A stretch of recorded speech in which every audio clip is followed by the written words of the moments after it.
Welcome back to the Mind Your Miles podcast. We have got a short one today. As you can see, I'm up here with my kid who just ripped up my headphones out of my ear. We're here recording a short episode. Will had some urgent things he wanted to talk about here, so we are going to give you some content here real quick. Will, what do you got for us today? Dude, your leopard kid backpack. Show your baby's face. I don't put his face on the internet, so we're gonna just keep the top of his head. Okay, just his giant forehead. Yeah, more or less. Yeah. Okay, well, we just talked about this the other day, but Boston added the downhill index. Yes. Yeah, maybe the most exciting running news over the last like 5 years. I've never been more excited to hear news that probably made more people mad, uh, to be totally honest. But yeah, do you want to explain it and kind of talk about what it Yeah, goes into? I hate Boston outrage. Everyone thinks I don't know, feels very entitled to run it, which I don't know why. It's a great race, but it's very expensive. You stand in a corral for a very long time. It's very crowded. Like, it's not the greatest running experience in the It world. kind of marries up to our feelings about a lot of the majors. And I would maybe give Boston a leg over some of the other ones, because it's 130 years old, so it's got more history than a lot of the other majors do, particularly either New York or Chicago. I give Boston a leg up on all the other majors, and I think the qualifying component is what makes it really cool, what makes people want to do it. But with that said, I think that rolls really well into the topic we're going to talk about here real quick, which is the downhill requirements. Some of those downhill races, I think, to some degree, cheapened the BQ a little bit, and the number of people who are utilizing those races to qualify. I wish I could see the internal numbers that pushed that decision, but I gotta think it was a lot of folks utilizing races with 5,000 feet or more of elevation descent using to get in. But essentially, here's the skinny. So Boston a couple of days ago released some news for 2027 Boston Marathon qualifiers that are going to add time to folks who utilize a downhill race to qualify. And essentially, there's two main categories. There's 1,500 feet, or three, excuse me. There's 1,500 feet to 5,000 feet. 3,000 feet. 3,000 feet, excuse me. That's going to add 5 minutes to your time if you utilize one of those races. And then it's 3,000 feet to 5,000 feet, 6,000. 6,000 feet. That's going to add 10 minutes to your time. Correct. Over 6,000, not allowed. And that's That's the net, third time. and that's net downhill. So that is a net downhill race. So Yes. a race could have 7,000 feet of descent, but 3,000 feet of climbing. That's going to even out to be 4. So you're still going to add 10 minutes, but it would be eligible to go. Will, Yes. your thoughts or more details on Well, that? I brought this up because this athlete who I really love coaching was like, hey, with this coming up, because she was in the process of, like, we're trying to find a race to BQ. And we were like throwing out some options. I was like, oh, they're calling it the downhill results indexing. Like, how should that impact what races we pick? And so I just want to talk to you, like, how are you going to have conversations with athletes, and what are your thoughts? Initially, for one, I hate Boston outrage. Like, some people just get mad that they don't get to run. It's like, it's hard, either qualify or don't. I don't know. Like, Or use a charity bid. Like if you're mad that you can't qualify, like there's charity options. There are ways to get in a yeah, race that don't require you to run a qualifying time. yes. Um, Or yeah. But and I saw all this outrage of like, Revel's over. Nobody will ever run a Revel race ever again.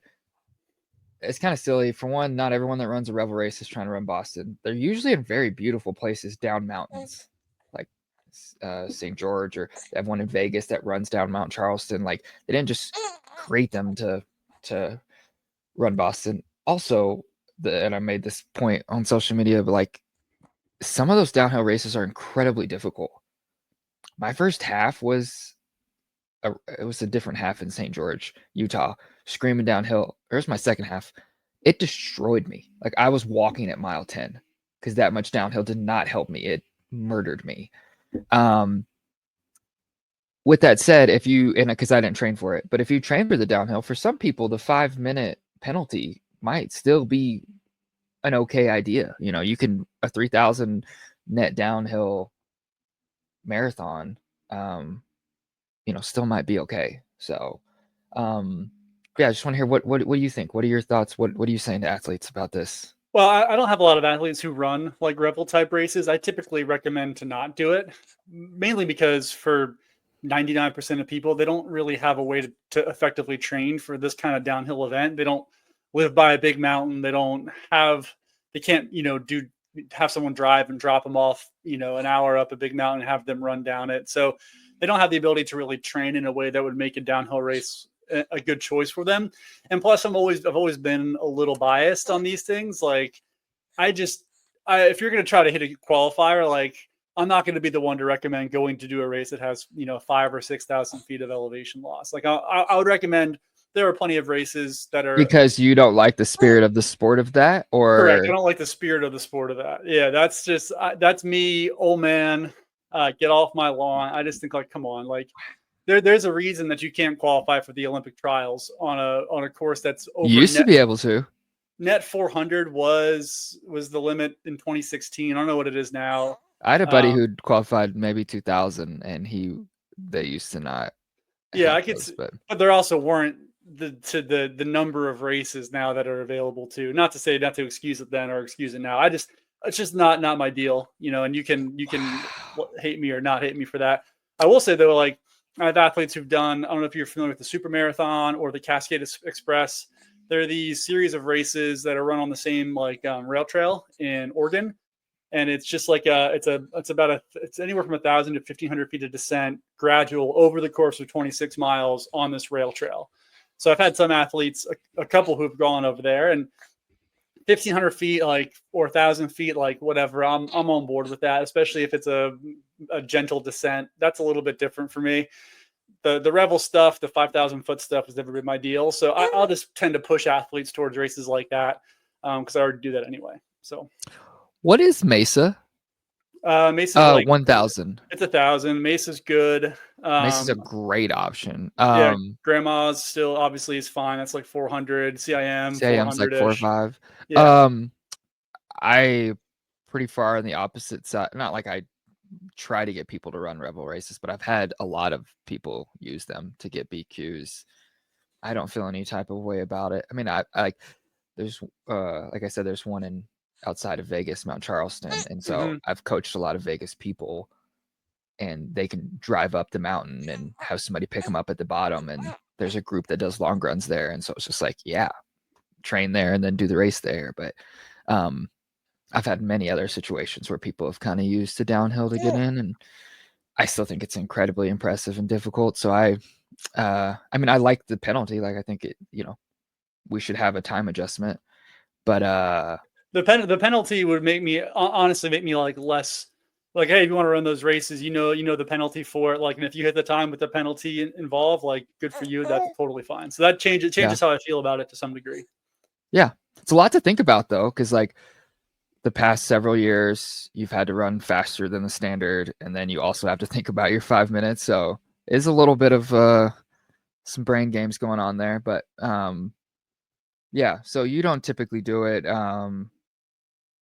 Yeah, but it's just it kind of But if somebody was asking like between the two, yeah. So what are we saying? Do you have the ability to train downhill? How do you think you handle that? Is that kind of what you're going for if someone presented that idea to you? Yeah, the first thing I would be like, hey, do you have the ability to handle that? Because yeah, it's 5,000 feet of downhill on its face. Sounds easy, but like you Or said, 2000? or 2,000, the reality is different. I think like 2,000 over 26 miles, depending on how it's divvied up, is probably going to have less of an impact Yeah. overall, just because you think about 100 feet per mile ish. If I did that math right, Yeah. isn't A little too less, crazy. Yeah.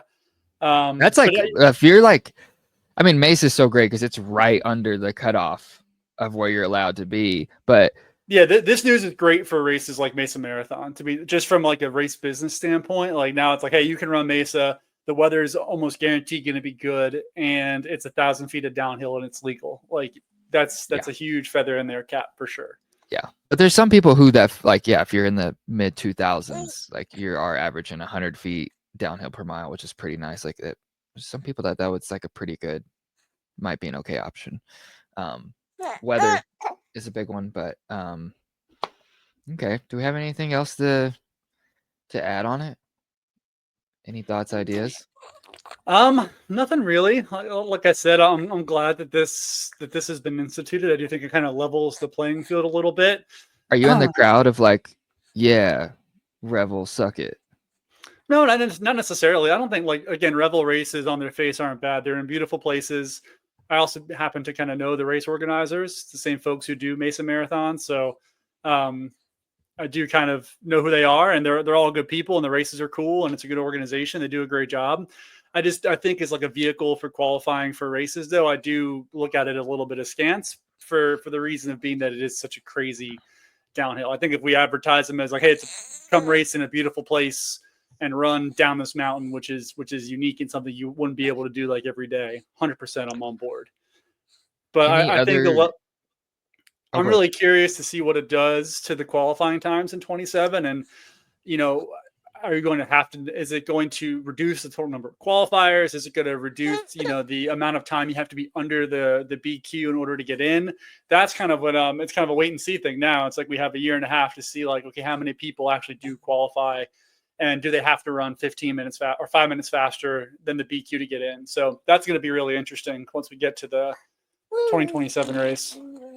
Can you try to keep your baby quiet, dude? I'm trying to do a professional. We are getting towards the end of his patience for this. I'm getting close to nap time. So yeah, Okay, let's have any final. I'll let you go. Okay. Any other spring marathon recommendations with this news in mind? Spring is so tough. To BQ. Probably Eugene would be one that I would recommend for folks. I have a list, and I'll see if you have any that I didn't say. Go ahead. You go with your list, and then your list probably sounds more comprehensive than mine. I don't know what people consider Mesa, or what people consider spring, but Mesa was Mount Charleston for Revel, but take that or leave it. Jersey City is really good. I've had some athletes run Jersey City before as well too. Really good one. Yep. Same. And then Eugene was the other one. So. And then Grandma's I would put in there. It's like kind of summery, but yeah, Grandma's is tough to get into too these days. It is tough to get into, but it's such a great time for folks to train, especially if you live in a place like the Northeast. If you're going to have bad weather from January to March, like a June race gives you, April, May to get prepped for it, which I think is a big advantage. So, okay. No other spring ones you can think of? Sorry, I lost my headphone again. Didn't hear you there. No other spring ones you can think of that you love? That I love? No, not necessarily. If people are asking me for spring recommendations, it's usually like Eugene, Grandma's, Mesa, or Jersey City would be the ones that I would typically recommend. Yeah. Okay. Well, thanks for coming with your baby. Yeah. Thanks for having me on your show, Will. Appreciate it. Glad we're all right. Well, that is it for today's edition of this short Mind Your Miles podcast. You know where to find us. I'm not going to repeat all the stuff now. mindyourmilespod@gmail.com, Mind Your Miles at Instagram, mindyourmiles.substack.com. Watch us on YouTube if you want to see me try to entertain a 6-month-old while we're trying to do a short 10-minute podcast. Otherwise, on behalf of Mr. Willie Baldwin, my name is Nick, and we'll catch you next time on the Mind Your Miles podcast.